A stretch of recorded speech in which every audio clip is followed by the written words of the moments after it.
Әр адам өмірінде, жүрегінде мәңгілік сақталатын тұлға бар. Ол ұстаз. Ұстаз тек білім беруші емес, ол жүрек беруші.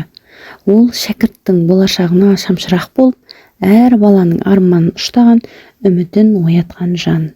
Ұстаздың әрбір сөзі жүрекке сәуле, әрбір қадамы болашаққа жол. Қарапайым бор ұстаз қолында ғылым кілтіне айналады.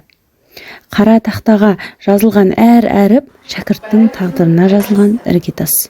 Ал ұстаз жүрегіндегі мейірім бүкіл өмірге жететін қуат.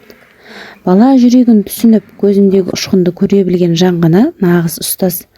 Ол ешқашан шаршамайды, ешқашан тоқтамайды. Өткен әр шәкірт оның болашағы, әр бала оның үміті. Ұстаз ұлттың шамшырағы. Сіздердің арқаларыңызда біз армандаймыз, сіздердің еңбектеріңізбен біз биікке ұмтыламыз.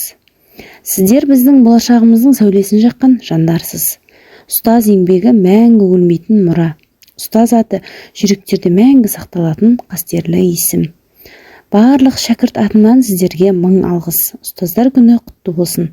Әр күніңіз қуанышқа, әр еңбегіңіз жеміске толсын. Ұстаз ұлы тұлға. Ұстазға мың тағзым.